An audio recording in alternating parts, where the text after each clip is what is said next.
Aitzol, Noemi, fibrosikistikoa duten aurren familiek osatzen duzu arnasa, baina zer da fibrosikistikoa hainbeste entzuten dugun hitz hau? Egia esan, entzuten da, baina oraindik ez da hain ezaguna. Gu nahi genuken besteko ezaguna. Hemen daukazu leiho bat, Noemi. Bai, hori gaixotasun genetiko degeneratibo bat da eta multiorganikoa da. Organo printzipalak mukulodi batez inguratua daude, nola proteina baten 7. kromosoman ez daukaten funtzioa ondo, muku hori ez da desegiten, guri bezala. Orduan doa pilatzen, birikia, gibela, pankrea, eta azkenean organo horien funtzioa galtzen juten da. Eta horri aurre egiteko zer daukagu? Bai daude medikazioak lehen baino hobeto, baina oraindik ere medikazioa dira modu paliatibo batean, zainketa bat. Ez da gaixotasuna osatzeko eta ez gutxitzeko ere.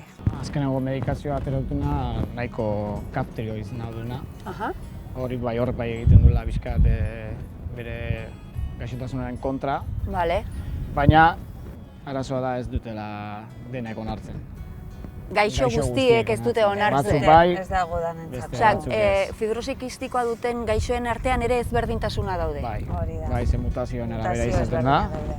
Batzuk oso larriak, beste batzuk ez hainbeste, batzuan afektazioa dena da, gure kasuan dena. Bai arnas aparatua, bai digestio aparatua, eta orduan gurearentzako ez dago medikazio hori. Horrek kalte egiten dio? Bai. Berez ongira egin beharko liokenak zuen kasuan, alabari ez kalte egiten dio? Hasi zen hartzen.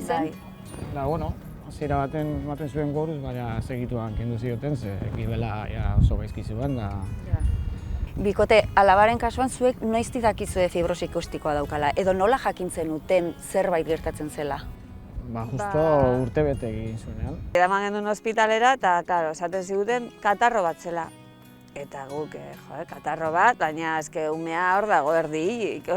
Zegoen txori txiki bat bezala, baina erdi amat itzaltzen. Eta halako batean pixatu zuten, eta guk egunero eraman da pixatzera, esan genien, ezin da. Dauka 2 kilo gitxiago orain dela, eta orduan hasi zen alarma eta urgente gurutzetara. Gurutzetan izan zen, ez dakizen bat egun egon ginen, probak egin da, azken baten batu ginen, ez dakizen behar mediku torri ziren, da esan ziguten. Iritsi zen eguna eta hau dago. Hau dago. Eta gero, elkartean sartu ginen, ikusi genuen beste jende bat ere bazegoela,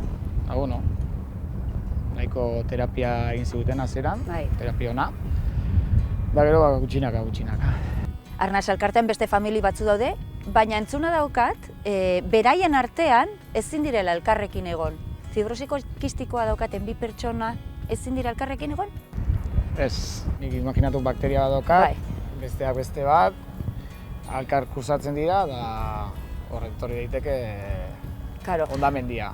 Eta familientzat, gurasoentzat lagungarria den bezala, suposatzen dut, beraientzat ere lagungarria izanen dela partekatzea beraien kezkak, beraien esperientziak, beraien eskerrak gaur egun, beraien harremantzeko modua da. Bikote, bizipoza elkartean dago arnasa ere bai, beste asko bezala, bizipoza zerk ematen dizuen eskatuko dizuet, hemen idaztea, mesedez.